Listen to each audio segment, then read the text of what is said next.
Bear down. Bear down. It's a bear down.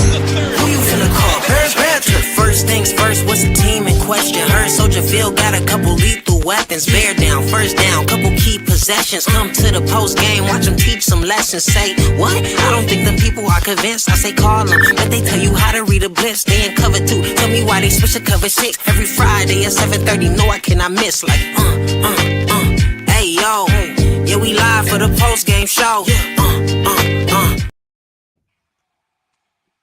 Welcome to Bears Banner, Week 16, big games versus the Pack. You know, we want to get our lick back.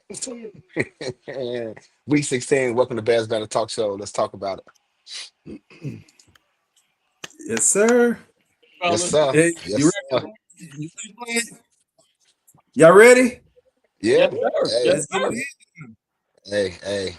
I'm trying to see whether or not I'm going to actually play this week. I gotta do a little stretching, see if I can get in the game, man. I'm gonna hit on somebody. This is a big week. You know, we don't have big weeks often, but this is a season that we didn't think we was gonna have. So we have exceeded expectations this season so far. 10-4. Nobody could have predicted that. And I'm just glad that, you know, Chicago Bears football is alive again. And for us to go into this rivalry, which hasn't been a rivalry over the last 20 games, It has. the Packers have won 17 out of the last 19 games in this rivalry. So it's good. You know, we got Caleb Williams, they got Jordan Love, two up and coming quarterbacks. So this is this is good not only for the Bears but for the Chicago fans as well. Yeah.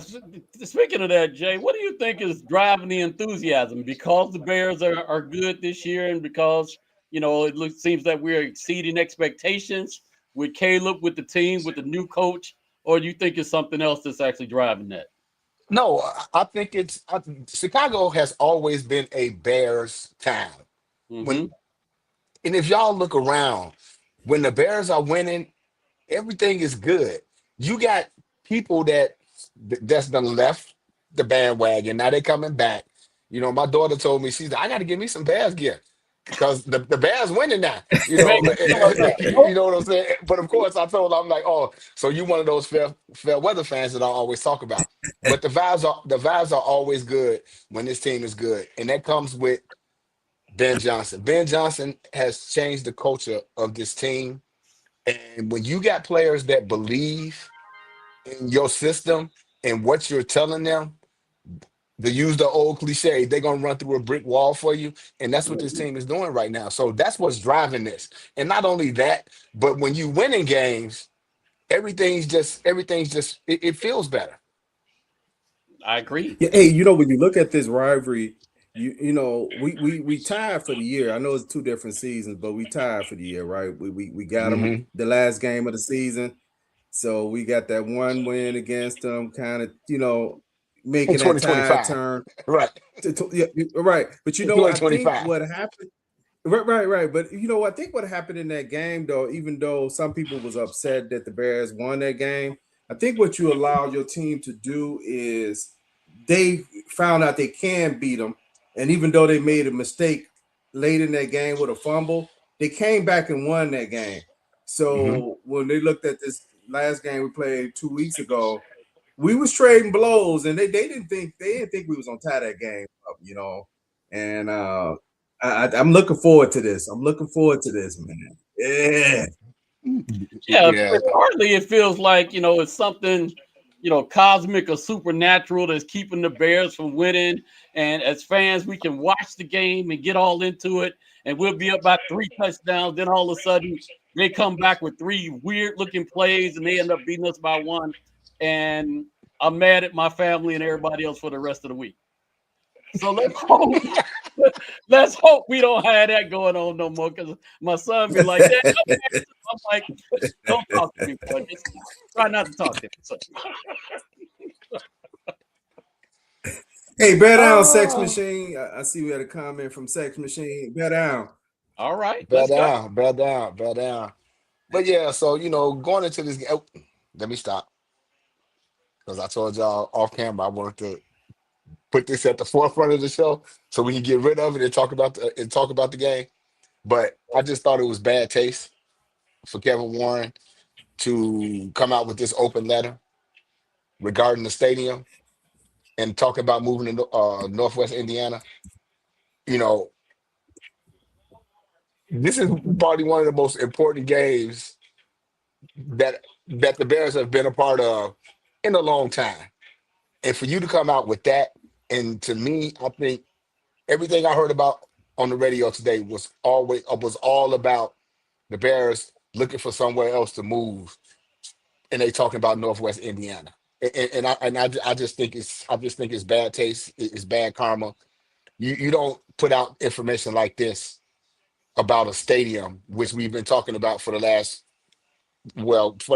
couple of years, and talk about moving this team to Northwest Indiana. I just think it was bad taste. Well, what's happening is everybody on the Bears staff is getting their flowers, and everybody's saying, "Hey, the Bears are doing well." Ryan Poles is making a good showing. His draft choices are actually coming in and implementing the Bear season. Ben Johnson's getting all kind of props. Some of the assistant coaches are getting views, and they can get promoted this year. And Kevin Warren is feeling irrelevant. What But about at me? the end of the day, he What is. about me? What about me?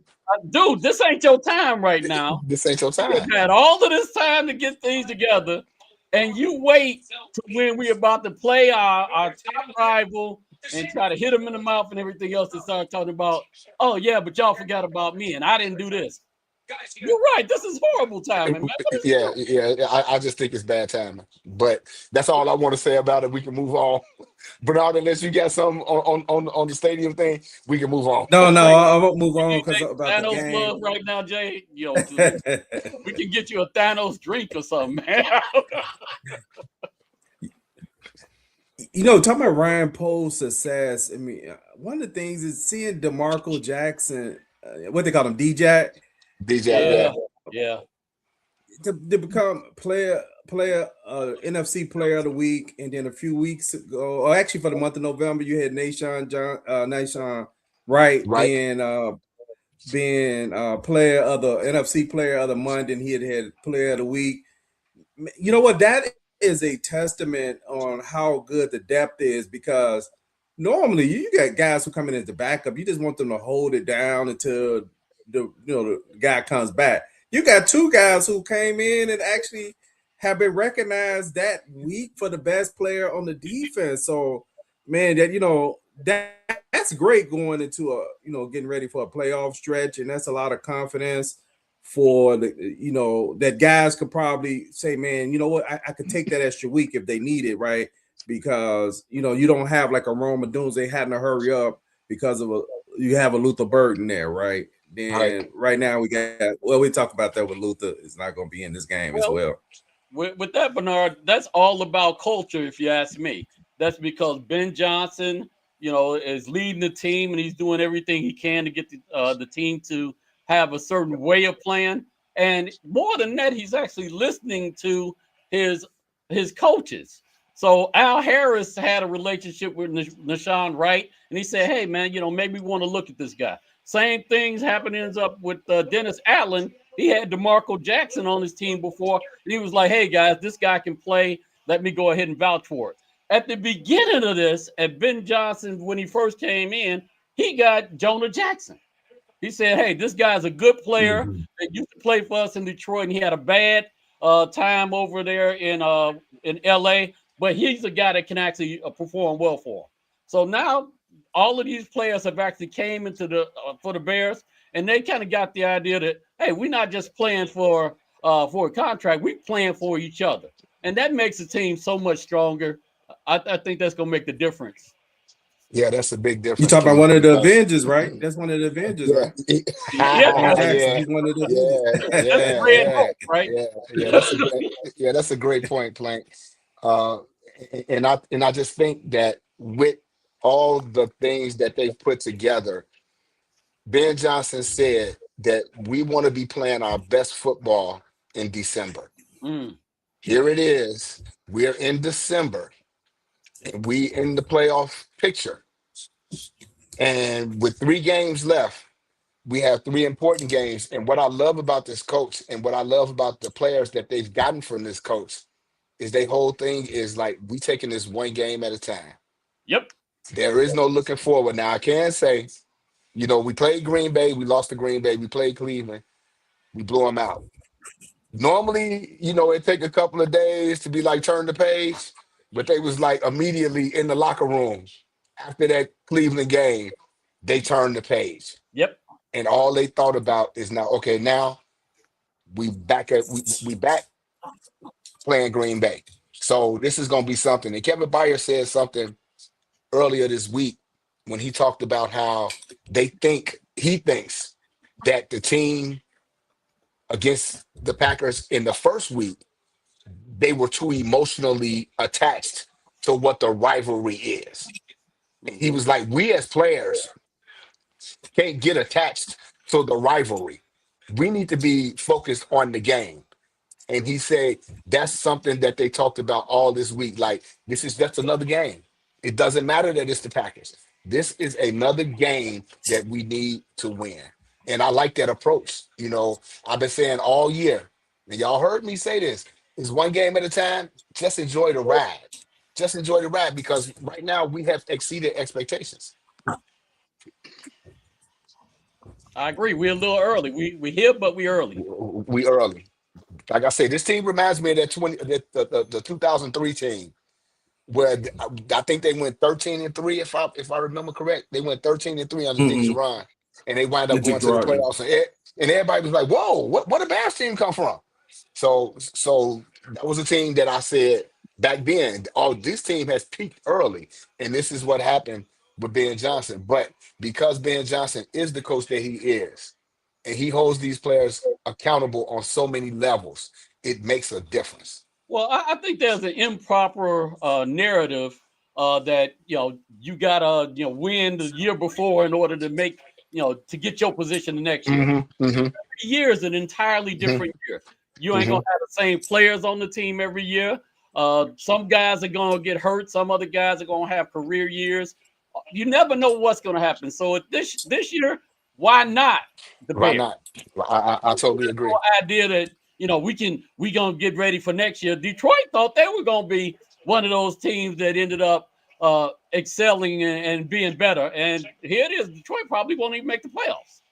The Washington Commanders, same as the Washington Commanders. Exactly. They won all those games last year, and now look where they are. They in the top 10 of the draft right now. They can get another quarterback now. Anytime your team is winning, if you can keep that momentum going, you ain't. Are we playing for next year? No, we not. Why not right now? Because right now the NFC. Right now, I ain't gonna say the NFC. I'm gonna say the entire NFL. When it comes to the playoffs right now, I think it's wide open in the AFC as well as the NFC.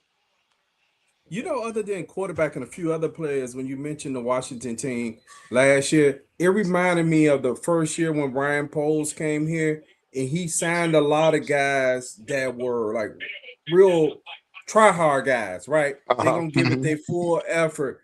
Washington had a lot of guys that was kind of a little long in the tooth last year, who were kind of veterans but the thing about it, like once the quarterback went down and all that, those are not guys, right, that you could build around long term. That was a short-term solution, which would even made it amazing that they even had that run last year, because they had cleared out all their veterans. I mean, they had got to whether Montez Sweat and Trace Young and a bunch of, I think one of the few people they kept was Scary Terry and a few other guys. But defense, they cleaned it out. So that's why I like our depth. And one of the things going into this game that I love is we're seeing Caleb Williams continuing to ascend versus him being at his peak early in the season. And then he, start descending. So now it makes it even more scary, right? Because you're looking at last week that he was hot. He was hitting everything. I mean, even Devonay had a catch on offense. And he didn't drop it either. So. No. in one of the coldest games of the coldest games in Soldier Field. I seen him slinging the rock, and I seen the side by side pictures going around of Joe Montana to Dwight Clark and him to DJ Moore. And I DJ. think Yep. Bernard, you brought it up. That pass that Joe Montana threw, that was an 11-yard pass. Yeah, something Yeah. like that. That was an 11-yard pass. This dude in the swirling winds threw a 22. He threw it from the 29. Yeah, It was recorded as a 22-yard touchdown pass. But it ain't a lot of players can make that throw. you're It's right. not a Hmm. lot of players in the NFL that can make that throw. Roll it to your right and kind of crossbody, not a lot of crossbody, but on a dime like that. And kudos to DJ and Caleb. I think they made up. To say it in relationship terms, It was about I time. think, yeah, it's Yeah, about they've been south on each other for a few weeks, so I think they made up, and they gonna need him again this week because we're gonna be without Odunze and Burton as well. I think of as a football player or as a competitor, one of the best things, the best compliment you can give the team or the person you're competing against is to beat them bad. And the logic there is it shows that you were prepared for them, that you were respected them enough to know that they were going to be a real threat. So, when you come out there and that's why we've got so many accolades after beating Philadelphia, because everybody expected Philadelphia to beat the Bears, and they're the defending champions. And the scoreboard didn't say it, but everything else with how we Everything else did. left no doubt who the better team was that day. So that's what I'm Mhm. looking to do against Green Bay. A couple weeks ago, we ended up getting close with the score, and we definitely dominated the second half.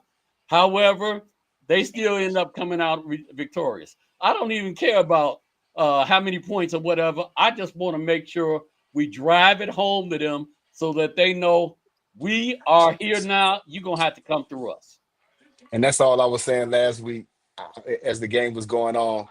Because we were stuck at 14-3 for a long time. And I Hmm. was just saying, when we got the ball back, when I think it was D-Jack's interception, they gave us the ball and we scored 2 plays after that. And we went up Yeah. 21-3. I'm like, here we go. That was my chant all last week. Leave no doubt.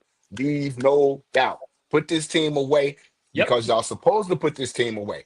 Yep. And it was one of the things where I was like, why Caleb Williams still in the game? When was the last time as Yeah. a Bears fan I'm pining for the backup to come in because we have a substantial lead and we still looking towards the rest of the regular season where we're not trying to get nobody hurt. We need to keep everybody safe. So, they did what they were supposed to do against a Cleveland team that wasn't supposed to be on the field with us. Now, this is the same team that held the Green Bay Packers to 10 points. And they beat the Green Bay Packers 13-10. So again, I'm not gonna harp on it, but again, as I stated all season, everybody say the Bears ain't played nobody, the Bears ain't played nobody. We are playing the same teams in our divisions as well as the AFC North and the NFC East. So it's the same schedule. It's the same schedule. Well, one of the things that we as fans and us as pundits, if you will, getting arguments about is how the Bears should look in their victories. So a lot of times, if the Bears get 9 yards on first down, we are immediately saying, get that other yard. Why? Because we're scared. Because we're worried about whether or not the team is capable of getting that other yard, and we've seen so many years of that holding us back. What Ben Johnson is doing, he said, I'm building this team for later in the year, for bigger challenges. So it's not just that I'm worried about getting 1 yard. I'm going to use this as an opportunity to see if we can get some big plays. If we can get down the field on them, if we can catch them sleeping. So what he's actually doing is teaching the Bears how to run your offense and saying every play that we get out here, we can actually score on any given play. Absolutely. An entirely You're different right. mentality to have as a football player, to have as any competitive athlete. Yeah, I like the term that he's been using in reference to Caleb Williams, where he said, I think it was something like get comfortable with with being the simple uncomfortable. plays. No, with the simple plays. I know the uncomfortable with the being no finding joy. I'm sorry, let me correct myself. Finding joy in the simple plays. Yep. Right, and because he finds joy in like that home the touchdown, right, and that fires you up and it makes you do this. But there's joy. When Plankton said that about the 1 yard. Sometimes it's lack of execution of why that second and one looks difficult, right? That 3rd and 1 looks difficult because of lack of execution at time. But what he's saying is find joy in those simple plays too. Getting that one, throwing it for that 1 yard if I call a pass play. If it's 2nd and 1, you don't have to throw the 10-yard bomb. Right. They let Komet free in out there on In you the see Eagles him. game. Yeah, you see him. No, I'm talking like in the flat. They might let that guy go in the flat. So he's trying to teach Caleb that it's okay because we are trying to get a first.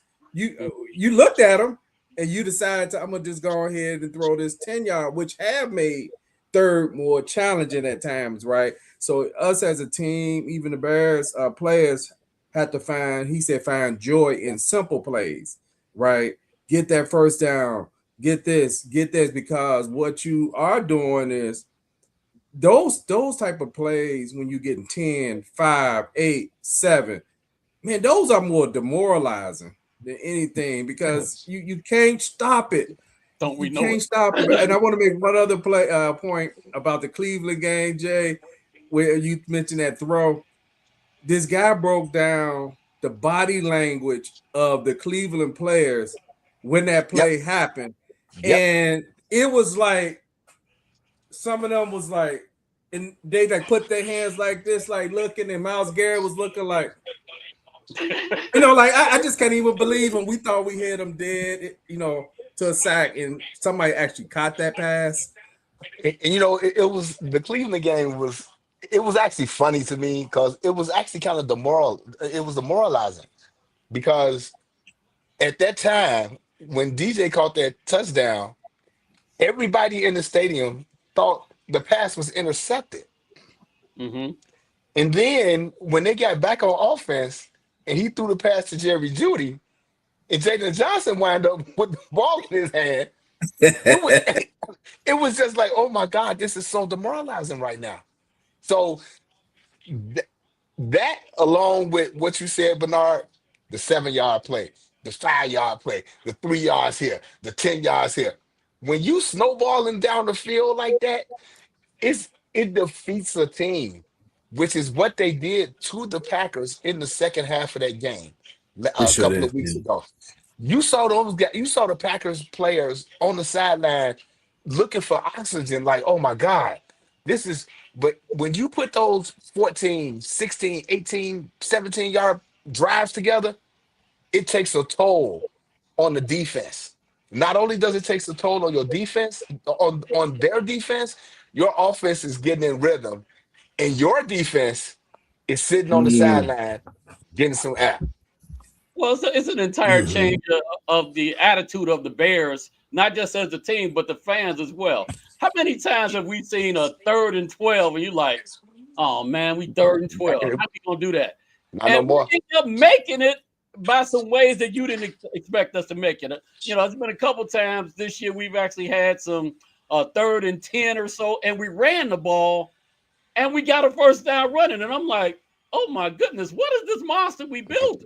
Yeah, yeah, it's a difference, man. It's a big difference. It's a big difference, but it's about establishing dominance at the line of scrimmage. Y'all have always heard me say this game is played in the trenches on both sides of the ball. And if you can establish your presence at the line of scrimmage, like I don't know, people, if y'all want to study what the Bears are doing, just look at their offensive line play, man. It's monstrous. The Avengers? Yeah, the Avengers. Avengers are avenging right now at the line of scrimmage, man, and it's a great thing to see because we didn't see this in the past. We would be down 14-0 in the past with past coaching staffs, and it's like, okay, we got to get at least 7 points on the board. Ben Johnson, like, no, no, no, no, no need to rush to try to score. We gonna stick to the game plan and do what it is that we do best, and we're gonna get to the end zone. So it's it's establishing a culture for a team that hasn't learned how to win is a big thing, and that just spews confidence in next to the player next to you. Let me tell you when it really went, my confidence went off the charts this last weekend. We watching the Bears play against Cleveland, and you get Colston Loveland, the tight end, ends up lined up in the slot, and he comes off the line and You smashes saw that. You saw that. Garrett. I'm talking about Yep. planted it, Yep. pancaked Yep. him. I'm Yep. like, okay, so this goes all the way back to training camp where Ben Johnson say, hey, no block, no rock. If you don't block for Yep. the rest of the team, you're not getting the ball. Colston Loveland is like, it's not even a second thought. As soon as he got matched up with Myles Garrett, man, he smashed Myles Garrett. And Myles Garrett just kind of Miles Garrett turned around like, "What, man? What happened?" He looked around. He like, "Who was that? What happened?" Yeah, well, yeah, after a yeah. while, if you're playing against a good team and somebody come in and get a good hit on you, you might know about their number one hitter. You're like, oh man, Jay Beasley hit me. When you found out it wasn't Jay Beasley, it was somebody else, you like, what's going on, man? I'm not That, supposed to be getting hit by all of them. that was a tight end that did that to me. Yeah, Right. yeah. Hey, you know what, Myles Garrett? You know what? I don't understand. I say this every week that Caleb Williams hate. Caleb Williams to me has showed himself as a statesman, even for the team, and that means a lot to the other players, I believe, in the league, because if they start looking around, like say a Myles Garrett, where they're not may not be happy of where they at, that makes a difference on that relationship with the other guy. And what I bring this all up to say is at the end of the game, Caleb goes over to him and and say, hey man, I wasn't gonna let you get it on me, right? And he's like, oh, I only needed one more, Caleb, right? But to show that he's watching Caleb, he said, man, good luck getting that. He said 3,000, but he meant 4,000. He Right. said, good luck getting that 4,000, which means he's watching Caleb. And then Caleb said, hey, man, you're a Hall of Fame, man. You're a great player. Can I have that? Referred to his jersey. He said, it's yours, buddy, after the game. And I noticed he did the same thing last year with Fred Warner and all that. But that means a lot. This is how going back to this game, this is how Jordan Love was able to recruit Michael Parsons. Mm-hmm. They were on the podcast, and through the summer, he on the podcast, he buttering up, and he said he asked Michael Parsons what he gonna do. I would love for you to come play with us. So he already was dropping the seed. So when Michael Parsons decided, I want a new address, he'd already got that in his ear, man. Jordan Love seems, good guy. He want me to come play with him. So that does mean something in a whole big scheme of things of you're a star player. Also, in the they're competitive in the lines, but once the lines end, they extend the relationship to guys, and they're like, man, I love to play for that guy, man. Yeah, I'm still trying to understand a lot of the hate for Caleb Williams. At this point, he's a second-year player. He's ascending. You had Shady McCoy and Akeem Talib, and that other guy, Acho. They had talk Sam Acho. Man, they got up there and they talked about Caleb Williams like, he stole something from their mama, he took their girlfriend or whatever. And I'm like, I don't understand where this stuff comes from, especially since Shady McCoy played in an offense that was actually pretty diverse and pretty hard to learn. So he should have, at the very least, understand, some of the nuances that Ben Johnson is trying to implement and things like that. So I'm trying to understand where all this hate is coming from. But at the end of the day, Caleb Williams can't listen to that.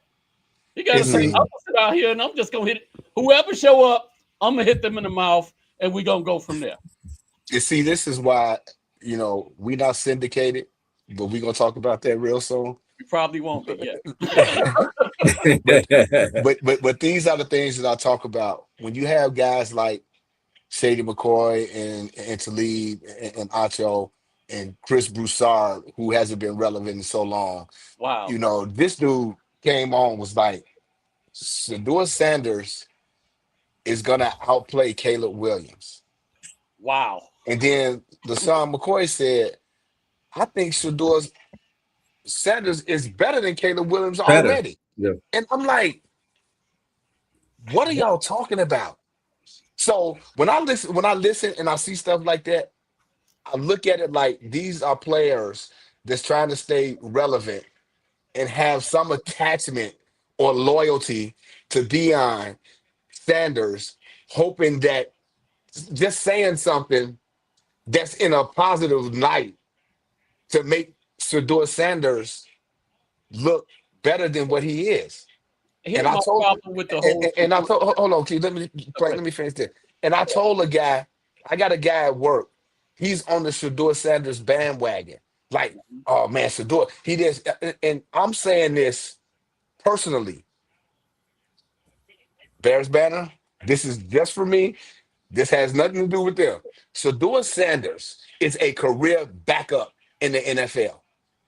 That's how I see him. I'm sorry. That's how I see him.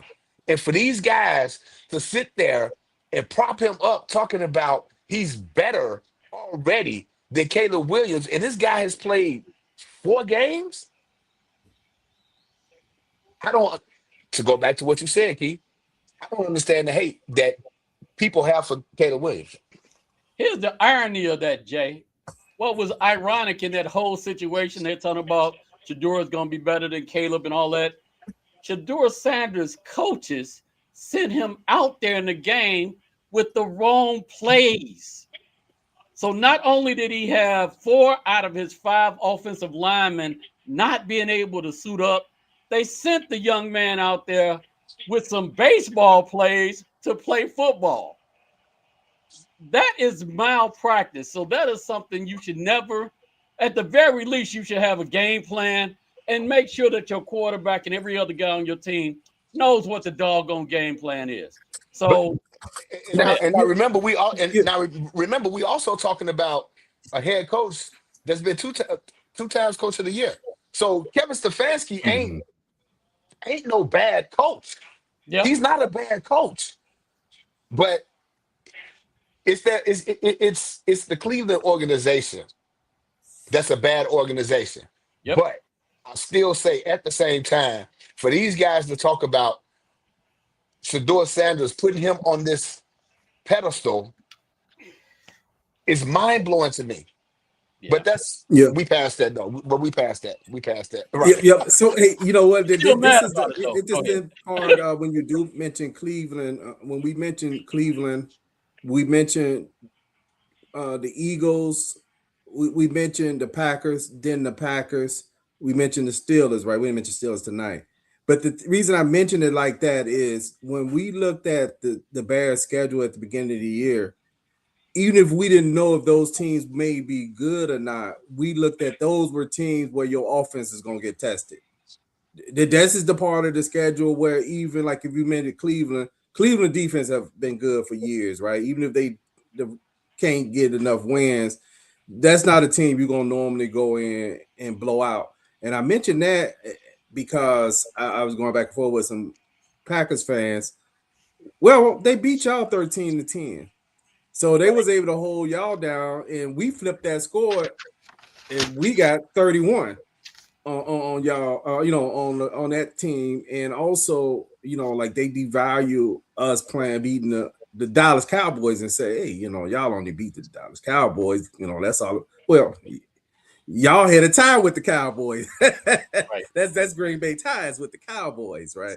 And so that's what makes this game football is any given Sunday, right? Because I believe the Panthers even beat Green Bay this Yes, year. they did. Yes, they Yeah, did. and I know, and that was at the time when the Panthers were in the laughing part of the conversation. Mhm. Now they're in the part of the conversation where they're in the hunt, right? But some of their confidence came is from beating them. So when we get to the game, what I'm looking at, reason I mention those games, there's things from those games that could translate into this game against Green Bay. What can we carry from the Browns game playing? Is it the run game, pass game, good defense, interceptions? What we gonna bring over? Yes, because that was as close Two. to the game, as close to a perfect game as the Bears have played this year.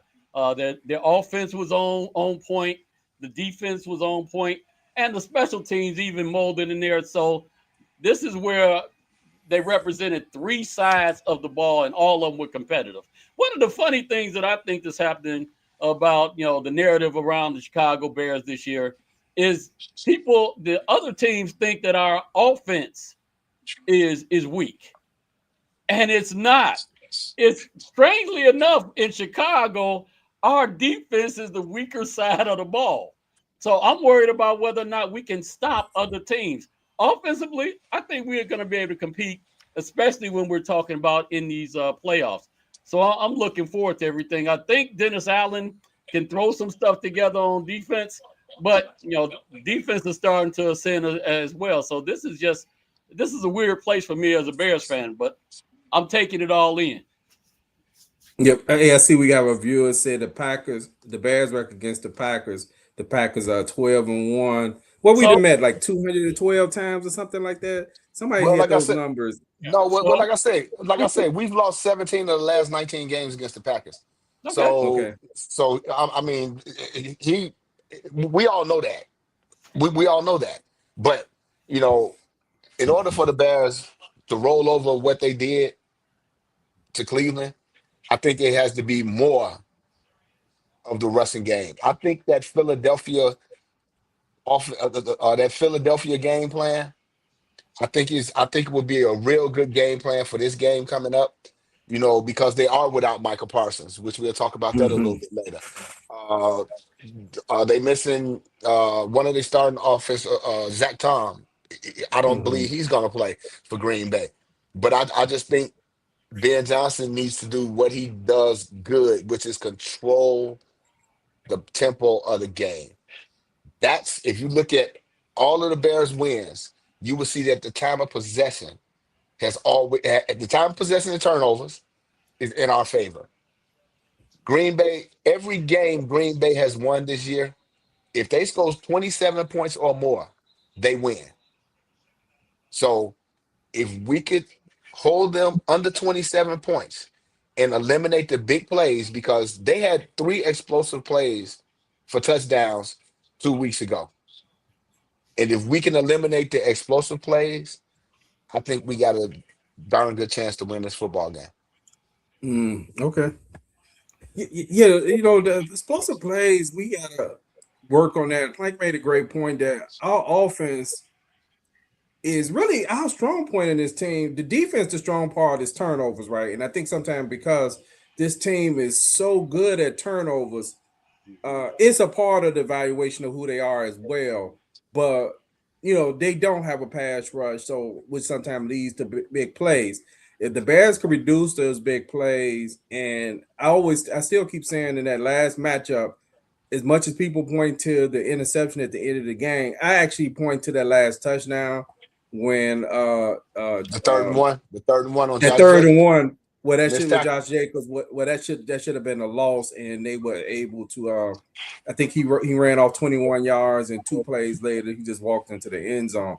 That would have losing yards on third down like that on the tie game. You kick the field goal. You're not gonna, and that there's no guarantee that it was gonna go in. But I agree with you. I mean, this is a big change where we're talking about. Caleb referring to his linemen as the Avengers. At the beginning of the year, I know personally, we're looking at PFF grades at the line, right? We like, man, these guys grading out at 55 blocking, 54 pass protection, 52 rush, run blocking. Now I don't even look. I don't even need a grade. I don't even need a grade because my eyes telling me that they're blocking good. And one of the unsung heroes as we get ready for this Packers game is the offensive line coach. I mean, some of that is some old school trap blocks, man. When you just let a guy, who was that? I think it was Jonah Jackson, which you mentioned earlier. Man, they set that guy up. They set up Mason Graham. Mm-hmm. They let him come in, and he came. Man, that was a good strawberry pancake with some eggs, hash browns. But if you look around the NFL, the power running game is coming back. A few years ago, everybody was talking about the devaluation of running backs.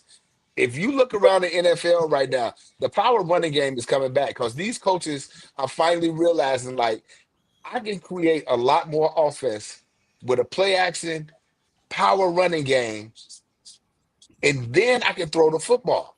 So you got a lot of these teams now that they come out first down, they throwing the ball. Second down, they throwing the ball. Third down, now you actually see wham blocks and chop blocks and trap blocks. This stuff was not here in the NFL a few years ago when everybody wanted to get cute and fancy and spread them out wide on third and goal. That's not happening no more. The old power game of football in the running game is coming back. Well, Hey, I'll add y'all on. want to answer this question? I'm sorry. Y'all want to address this question on the bottom? I'm sorry, Blaine. What is your guys' take on dealing with the deep ball from Love? Again, that's something that Bayer talked about Mhm. earlier this week. He talked about how we have to eliminate the explosive plays. And 3 of Green Bay's touchdowns 2 weeks ago were all explosive plays. You're right. So I think Dennis Allen is going to do something different. He did something weird playing with that on that touchdown with Bo. I think it was Bo Melton. The touchdown with Bo Melton, where Jalen Johnson was supposed to be in the zone in the flat, Then it's but supposed to be in the cover too. his man took the downside, and Jalen was supposed to take the deep, and Yep. he didn't get there. So Yep. it's one of those things where you cannot make the mistakes. You have to read your keys and do not drift. You Well, can't drift, and that's how you eliminate the explosive plays. You have to, you can't peek in the backfield. do your job. You got to do your job, no matter what's going on. That interception that the defensive back got from Green Bay, that was just a heads up play It because was he left his man because his because man he saw DJ Moore. because he left his man because he saw Cole Kmet sneaking out. He like, okay, DJ is running into coverage. It's 3 people over there. But now I see out my peripheral that this guy is streaking behind me. So I'm going to fall off of him and I'm going to make a play on the ball. So that's what it is. In order to eliminate the explosive plays, you have to stay consistent and obedient on what your assignment is. I agree. Hey, I'll tell you one thing about you saying that the power running game is coming back in the NFL. It is and it ain't. It is, but if you really think about who is the architect of bringing that power running game back, it's Ben Johnson. Because there are 2 teams in the NFL that really are, at this point, are known for that power running game with multiple running backs. That's Detroit, Detroit. who Ben Johnson just left, and Chicago because of what he's doing with Swift and Monange. So as much as other, the NBA, NFL is a copycat league. Everybody Yes, it knows that. is. So you're going to see other teams trying to do that. But if you don't know the reasoning or the spacing or even the mindset of how Ben Johnson is designing this, it's going to be extremely hard to reproduce. That's why it's so hard to get an offensive-minded coach that really is good at what he does.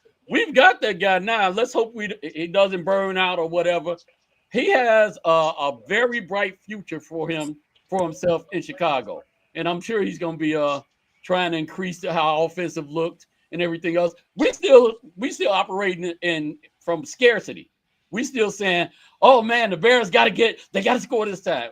Ben Johnson is like, "We're gonna get about 15 scores, so don't even worry about it." So Yeah. Yeah. Yeah, so you know what? Both teams got some major players who may. The Bears is not made; they're not going to play. Roma Dunze is out in this game. Luther Burden, who been cooking the last few weeks, and he was cooking, and man, he was shaking and baking on a couple of plays. Man, I hate that he's not going to be able to go in this game. And on their side, it's going to be Michael Parsons. I forget the lineman you just mentioned, and Christian Tom. Watson.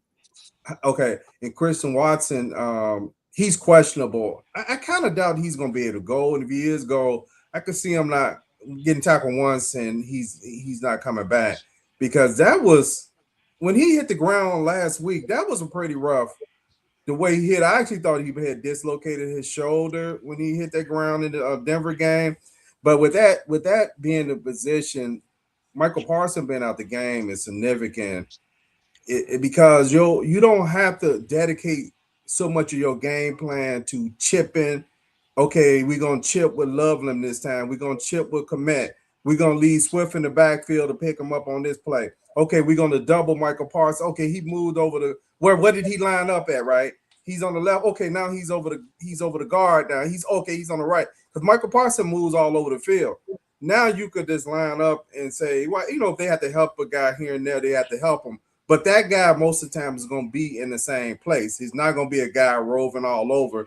And I think this works in the Bears' advantage. And from that, I believe Colston Loveland is going to eat because he's not going to have to chip. And he's going to be able. I'm assuming they're going to use. I think they're going to use him as a receiver more so in this game. What do you think, Jay? Zade Walker will have a Yeah. good They game activated him. this week. Yes. Yes, sir. Yes. I told my brother they probably activated him. That's what I'm looking at this week because again, DJ Moore is probably going to be played the same way that he was played 2 weeks ago, but they're going to blanket him. And I think Zacchaeus and Jade Walker are going to be able to contribute in this game, along with Loveland.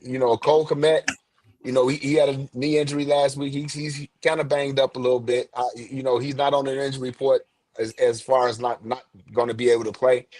But I think Ben Johnson he been in the lab all week, man. He been in the lab all week because he knew earlier in the week that Doomsday and Luther Burton wasn't gonna play. They just didn't tell us. Yeah. So he been cooking in the lab all week. Like, okay, now I got somewhere else to go. Let me see how I can exploit this defense with this player who has not been on film all year. And let me see how I can exploit this defense with this player. So I think it's gonna be a chess match. It ain't gonna be like it was because I think week 14 when we played them, Ben Johnson was kind of filling them out in the first half. And you could tell just based on what the offense was doing. He's like, you kind of filling them out. Like, is this play going to work? Is the run going to work? Do I need to run this? So in the second half, he kind of figured it out. But I think the Bears are going to run the ball substantially at the Green Bay defense where Michael Parsons would have been is going to be Ben Johnson's game plan. And once they establish that run, that's when he's going to be able to hit them with the play action. Well, a couple of things. First, let me go ahead and do a shout out to GG. Thanks for coming. Vic. So these are a couple of our Limb Bloom people. We got to always show love to them. Absolutely. Now, Michael Parsons generated 40% of the pressures and sacks for Green Bay. That's one guy. So that's hard. That's extremely hard to replace. And it's really hard to replace physically. But even more than that, mentally, you're used to the cadence of you having 1001, 1002, 1003, 1004. Oh, the play should be over. Those DBs and the safety of the Packers is out as well. So those DBs on the Packers are going to have to hold their defense a little bit longer. Excuse me. And that's going to actually throw them off as well. The most important thing this week for the Bears to do, receivers, running backs, catch the ball. Football. It's been the Bears probably lead the NFL in drop passes, and that's one of the under estimated things that's happening this year. But as soon as we start catching the ball, things are going to get a lot better, and it's going to make the entire game much easier. I know the Packers are good, and the Packers are a good opponent for us. That said, you still got to be ready to hit them in the mouth. Yeah, and again, just to harp on what you said, catch the ball, a la I like Caleb Williams' completion percentage because that actually goes on the quarterback. The drop passes go on the quarterback. But if you break down the tape of the drop passes that we've had this year, how would Caleb Williams' completion rate look? So You're right. And from my perspective, all of this narrative been the Bears have never had a 4,000-yard passing quarterback. I could care less. I can care less. I can care less. As long as we win football games, we are There you winning go. football games. And anytime, like I've said on this show in the past, anytime you're developing a quarterback from stripping him down, it's like gutting your house. You gutting a quarterback, and, Mhm. and he's starting all over again, and you're winning football games. That's a plus because Yeah, yeah. this player has not even reached his peak yet. And you're winning football games in spite of that. Well, That's a good thing. playing our best football in In December. December, that's what 10 Ben Johnson goes said. to go, right? That's a little scary, ain't it? Yeah, Yeah, yeah. It's a you lot know what scary. what else what else is scary is looking at the potential of Caleb Williams is scary. It has to be scary to other teams because even with what you just said, Jay, which is true and I agree with, you're still putting up 26, 28, 31, right? I would say the only games I can remember where it was under 20 points was the Ravens game and maybe one other game because even in the blowout loss to the Detroit, I think we still end up having 21 eventually in that game. Hmm. Hmm. But that's where the quarterback learned. And when we say that, most of those touchdowns, I mean, those points are not points that was gotten by the defense because even though they might have gotten, a lot of interception, last week was one of the few rare times where the interception or turnover was on, that short of a field. Most of the time And those actually led to a turnovers, touchdown. yeah, it led to touch, or they had to still go the whole distance of the field to actually still score from that to take advantage of the opportunity.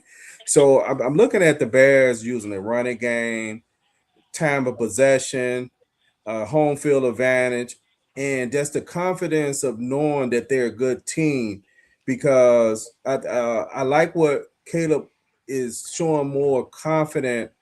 Not that he wasn't confident, but in the press conference when they asked him about that throw, he's like, I can make every throw. And I like that. I want my quarterback to like start shutting some stuff down. Like, what are y'all talking about? Do you know who I am? I'm Caleb Williams, mofo. I like players on the team with some swag that's got legitimate swag. So there you go.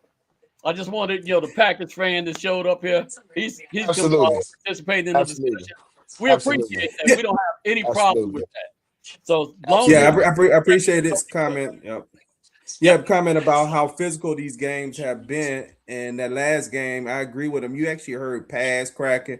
It was like old fashioned football where you actually a play. We had a coach out my junior year, your senior year, Coach Irvin. He would say, people should know it. We was on 61st Street. He used to be like, people should know you're playing football down on 67th Street. They should hear a pass cracking. If you don't hear a pass cracking, you're not playing football. You're not playing football. wanted people to In come. that game, you actually heard some cracking. You Right? heard some pads. You're right. So, hey, we kind of come into that crucial point of of this where we start talking about who we think is going to win, the keys to the game, and stuff like that. I mean, this is a home game. This is a Saturday game. It's two games this Saturday as well. So everybody got a little, both teams got a shorter week. But this game is crucial for both teams. Even the game tonight is crucial. I don't know who I want to win. I mean, I'm kind of Seahawks. like you want Seahawks because I'm Yeah, kind of almost like I'm kind of rooting Rams for the and what's Seahawks. this because it puts the Seahawks as not being able to get in there as a wild card, but then I want them to win because that allow us to tie them and take that first place back again after this win. Sam Darnold Absolutely. wants to throw you the ball, man. I'm just telling you. This time he don't even see guys on his team. He started throwing to the other team. Well, right now it's halftime. It's Rams 13, Seahawks 7, and uh, to the guy who just said about moving to Indiana, I don't even want to talk about that. Yeah. Right, Right. right. No disrespect, no disrespect. And I don't know if you heard me at the beginning of the show. I thought it was blasphemy that they actually even brought that up this week Yeah. with a game that's being so crucial right now, because that has taken over the airwaves in Chicago, talking about the Bears moving to Northwest Indiana. I just think that was just bad PR at this week. Let us revel. The Bears haven't been successful since 2018, and what I mean by successful, I just mean a winning record. So let us fans revel in what's going on right now, and that's all I really want to say about it. But I don't think that's gonna happen, and that's all I'm gonna say. Okay. Nobody's Hey, talking yeah, yeah, about yeah. it, man. I want some props too. I keep telling you that's what the Bears president is trying to do. So we ain't gonna talk about him. No more. Sorry. He try, he's, he's trying to live in the limelight right now. So we not talking about that right now. But go ahead, Hey, Bernard. say I'm part of this too. Right. Hey, let's move to the part of the show. Let me see if I can find this. It's on there. 2 for 2. 2 for 2. 2 for 2. Okay. All right, that special shout out to guy 2 for 2. Man, the 2 for 2. That those bottom teams are, man. We almost made me need to be like the bottom 4 for Bottom 4 or five. something. Right. It's a lot I of them. got It's only I got 5 on it. Well, I got my bottom two. My Who you got bottom playing? bottom two gonna be Cincinnati versus Miami. Both of them are irrelevant. It don't matter. Joe Burrow can throw for 5 million yards. He gonna be doing it in his living room. And the second game is Atlanta and Arizona. Those are my bottom two. Nobody Okay. cares about either one of those games. Top Okay. game, Bears and Green Bay Packers. Let's go. I get a chance to get 2 wins in one game because my favorite team, the Bears, can win. And then my second favorite team is whoever's playing against Green Bay. So that just happens to be the Bears. So we're gonna take that, and I'm looking forward to that. That's what. Also, that's gonna be a good game with Pittsburgh and Detroit. I think that's gonna be a better game than people give it credit for. So that's my Okay. top. Man. Ah, What you got, Jay? Or you want me to go? go ahead. Man, I'm struggling with these bottom two because So it's some many. teams like Frank just mentioned that they record may not reflect their bottom teams, but in fact they are because the players have quit. Yep. And when I say players, that including the coach. So as many times I picked Tennessee as being the bottom team, I'm gonna have to go ahead and put Miami Dolphins there because they literally quit and they're claiming that I can't remember the kid Ewan or whatever who from Quinn Texas gave Ewers. him a Quinn better Ewers. chance to win. Yeah. Yeah, yeah. He doesn't give you a better chance to win. You're just punishing your quarterback, and you put your quarterback, the third string quarterback. When you take your first string quarterback and move him to the third string, you're literally saying, not only I don't have no faith in my guy no more, I'm literally out trying to lose because he has no chance in getting in these games by me moving him third string. And they paying So them $40 million a year, ain't they? Mm-hmm. yes, yep. So they've actually tanked and Joe Burrow, as much as I like him, I'm gonna have to put them a bottom team because Joe Burrow mentally, to me, unless he could bounce back, he has quit this year. He Mm-hmm. sound like he's whatever, maybe his personal issues. I don't know.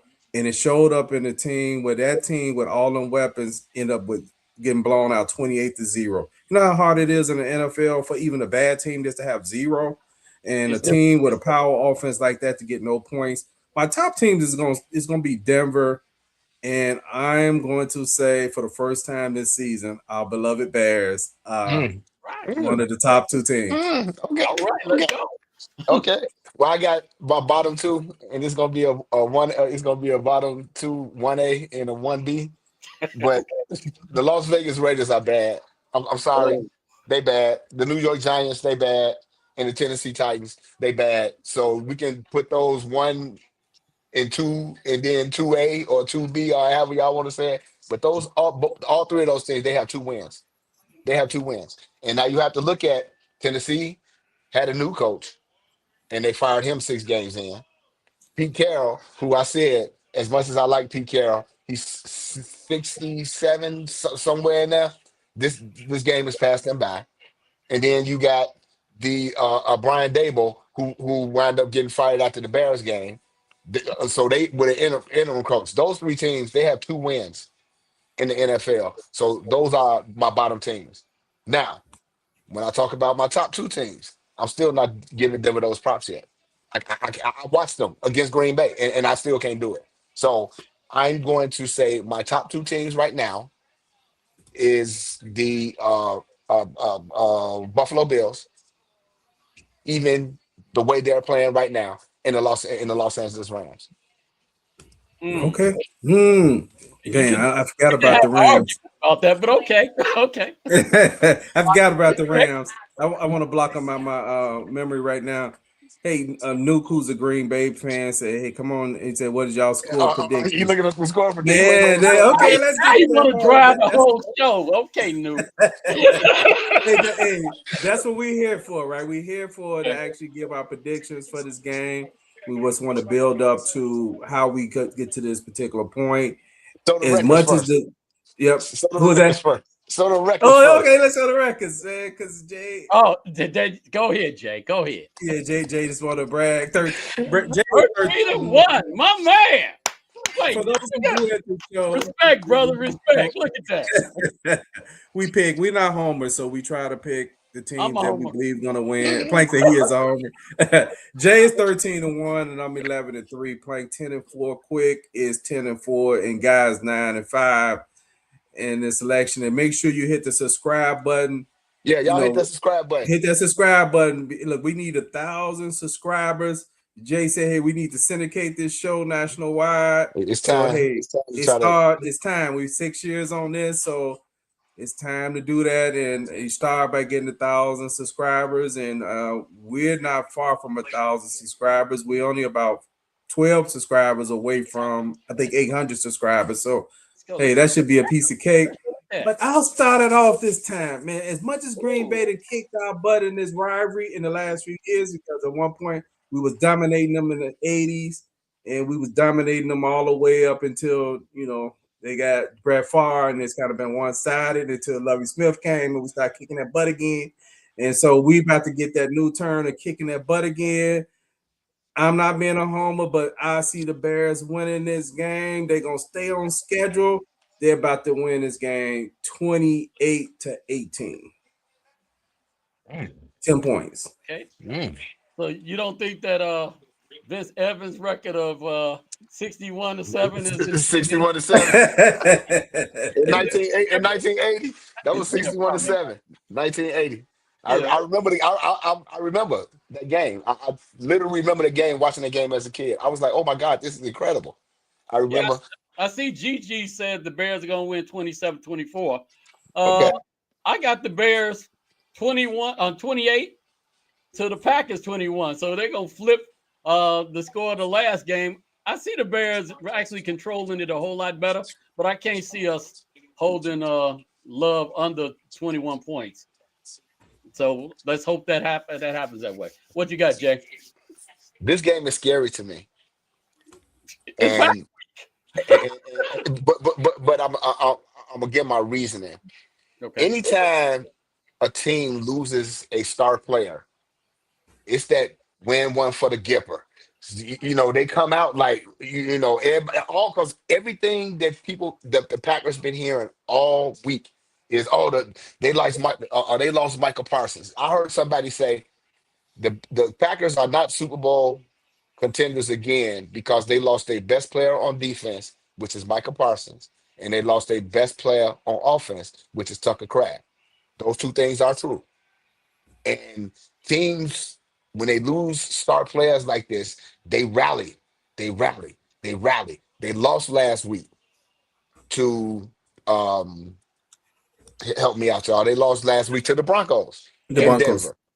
in Denver, and now they got to come to Chicago. So they on the road for 2 games. I'm saying all that to say I'm gonna pick the Bears this week because I feel like the Bears this game is finally gonna get over the hump in Soldier Field on a Saturday night. I'm picking the Bears to win this game 21-17. All right. 21-17. Okay. And as far as the Packers, they lost Tucker Kraft in week 8. Yes, Okay, yes, guys, yes, they get did. Yes, they over it. did. Yes, What can you do? I'm just saying that they lost their best offensive player, and now they've lost their best defensive player, and Good. that's a rally I know cry one of their for a coaches team. ain't able to make it to the game, too. Hey, And they that's a did. rally cry. That's a Yeah, rally cry for a team. yeah. If And it you ain't but may, one, if it ain't but for 1 week, they like we gonna win. We want to win this game for Michael Parsons. If you So, got to start going to those kind of platitudes, that's a problem begin. well, You it's a real thing. fired up enough to know that you got the playoffs in front of you, that you're supposed to be Super Bowl. Well, I mean, Just whatever happened that week, you can't. We need this to motivate us. You don't need nothing to motivate you. This is just your top rifle, and they I'm got a better just, record than you, mm, and you I'm try just saying that's how I go. and you at I'm their just saying house. that's how I What else go. do you want to do? I'm yeah. just We saying got that's how another I go. score. Victor Victor has the say Bears winning. Was that 24-21? 24-21 over Green Bay. Yes. Okay. I like that, Vic. Okay, Okay. Marlon Marlon has the Crawford, Bears. Yep. 27-13. 27-13. Okay. Hey, got some good scores out there. well, Bears fan Marlon Crawford chiming in. he's retired now. I was at his retirement party a couple weeks ago, so Man, he isn't didn't that have amazing? time to be messing with the numbers and all kind of other stuff. So let's see if it worked out that way, Marlon. I hope so. Yeah, we remember that. We remember that man when he was a little man and he was the little guy that was a freshman looking for the elevator, and now this man had beat us. He done Selling beat us to elevator retirement. shoes. Right, he done beat us to retirement. We still working, and he done retired. That's Hey, all we, right. we did the Bears. One thing we know about this game is the Bears are going to be a team to be reckoned with, and this is when like world collides when these two teams. It's like the clash of the Titans or whatever you want to call it, because both of these teams are up and coming, young quarterbacks. They got offensive. They got head coaches who are smart guys, man, that know how to run and call the offense. They both have good staffs, etc. Good players who understand the rivalry, guys with a lot of courage. That makes this rivalry a rivalry, right? Because when you have Absolutely. mismatches where coaches may be a little bit over their head, or team have quarterback that maybe is not up to par, or they have insufficient staffs, that's what make those rivalries not rivalries. So now you got both of them, and this is a coach that not only the Bears have to, as players, show what they got. This is where Ben Johnson got to show that when they had the press conference that he was the Bears quarterback, he called out only one person, and that was Matt LaFleur, that he loved beating him twice a year. So I'm sure he's licking his chops to want to say, hey, yeah, I was beating you in Detroit. I'm beating you now in Chicago, and just get ready for your annual beating. You know, the child that used to get bullied is the bully now. He's gonna be bullying you for the next couple of years, taking your lunch money, buddy. Like I Hey, said a couple of weeks ago, put belt the ass and let's go. Right. you know what? I'm motivated because this is Green Bay week, and I think the Bears are ready. So the same thing as how the Bears fan did with the Circle Dog, and if Ben Johnson take off his shirt, if Jay Beasley takes off his shirt at the game, I'm gonna give everybody that's a Bears fan one hot dog from Costco. Okay. Is that your brother, Sister-in-law. Jake? Yeah, that's my sister-in-law. One hot Oh, dog. okay. Oh, Hey, but sister-in-law. She okay. said my brother is predicting Bears 31, Green Bay 10. Thank Okay. y'all for Okay. watching all the way He's from been well Arizona. trained. Good job. All the way from Arizona. Thank y'all. Okay. Oh man, they are they going to the Arizona Bowl? The gin and juice Snoop Dogg Probably Bowl? not. Probably not. Probably not. Wow. Probably not. Who's that? I think it's Fresno State, and I can't remember who the other team is. Yeah, yeah. Is When it you I said Illinois know Bowles. When y'all said that the other day, I was like, wow, Snoop came up though. He got his own ball. He got his Hey, own bowl game. I Hey, ain't this mad is at him. bowl season. You know, I ain't Jay, mad at him. I had looked up the bowl. I'm sorry, we can close out in a minute. I looked up the bowl games once I saw that somebody made a comment about how few bowls games had. So I looked up the bowl games in 1980, and there was if I remember right, it was 15 bowl games in 1980. In 2025 is I think it was 30. I think it's Sad, 34 bowl games sad. It's in sad. 35 bowl games in 11 playoff games, right? That's As sad. part of so total is 46. Wow. It's 46 games that's being played, right? For this, and the crazy part is that means if you multiply times two, right? 46 times two, that many colleges are playing.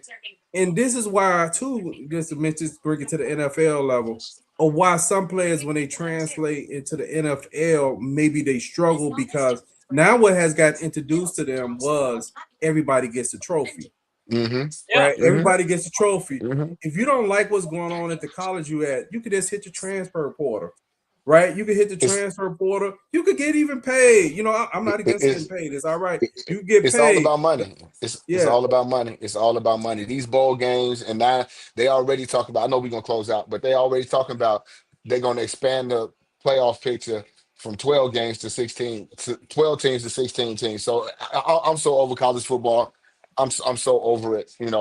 Because it's just getting ridiculous now. So the It's, regular it's season don't mean anything anymore. no, No. it's getting ridiculous now. All right. No. Pretty soon it'd be teams with 4 losses competing in the college playoff game, right? Because I you mean, get right That's now, what so happened. many That's teams. probably happening now. right. Yeah. I mean, right now you Yeah, I got think teams that it's teams that win 6 games and you win 6 games and you bowl eligible you're now. the bowl eligible. It's Yeah. yeah, it's to turn into a farce. Yeah. Definitely turned into a farce. Yep.